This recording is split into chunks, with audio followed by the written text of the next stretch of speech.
In Rune Factory, Guardians of Azuma, it can be tricky to aim with long-ranged weapons like a bow or talisman, especially if you're using a controller. Thankfully, the game includes a ton of quality-of-life features.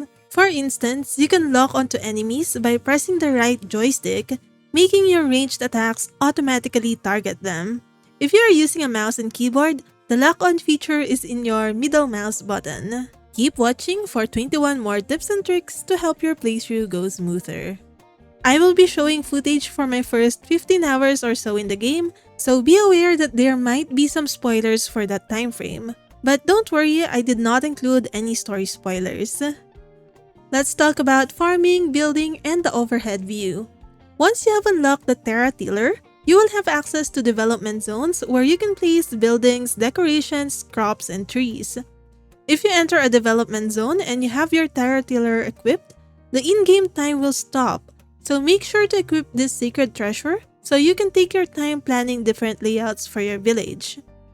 Moreover, if you go into the overhead view, you can make your tasks way easier by holding down the buttons assigned to actions.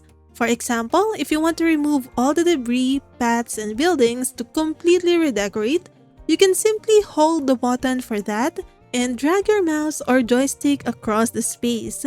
You can also do the same thing for placing down lands, planting crops, watering it, and even harvesting them. I'm using an Xbox controller in this video, and the buttons will be different if you are using a different type of controller.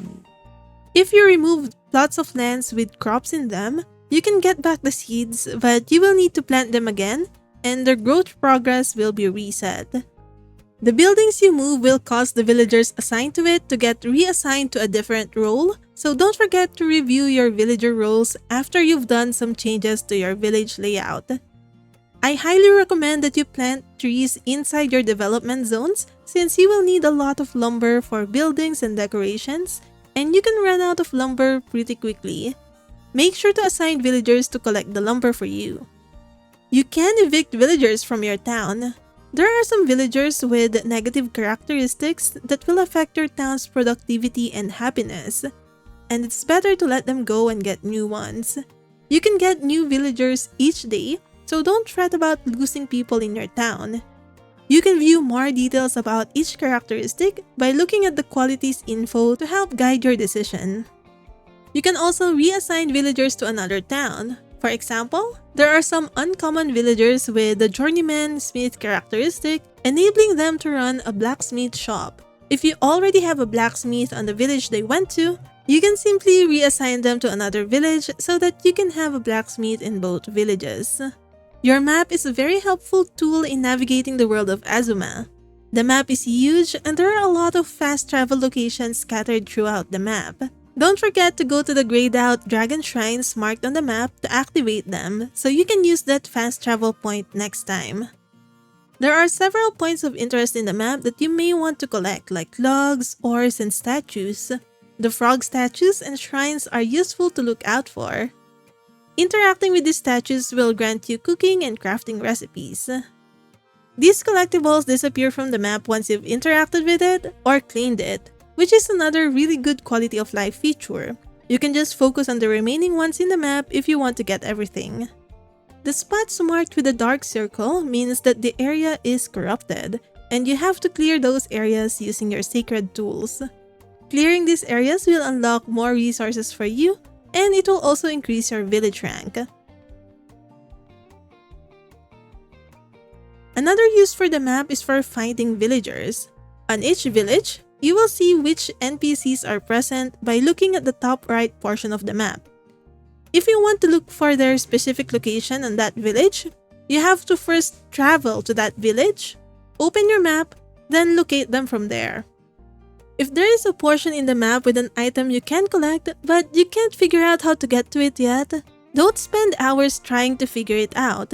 You might want to progress in the story first to see if there are some abilities that you can unlock that will make reaching certain areas in the map possible. I love the storage system in this game, and let's talk about how you can make the most out of it. If your backpack is full, the items you collect will automatically be moved to your house storage. When you are cooking or crafting, The game can get the materials from your house storage directly, so you don't need the materials in your backpack. However, you can only consume items that are in your backpack. So, I recommend arranging your inventory from time to time and put all the other stuff in your house storage, leaving only food and potions in your backpack. Before any boss fight, there is usually a campfire that lets you access your house storage, so you can do the process there. You can also sort your inventory by type by clicking your right joystick.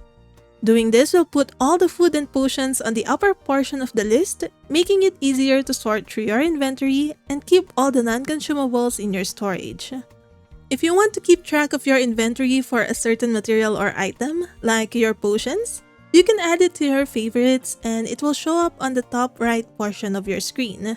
By default, this shows the amount of lumber and material stone that you have, but you can track up to 3 items here. Every night, the villagers will put some items for shipment in your shipping shed. These include the items they have harvested in your farm, fish they caught, etc.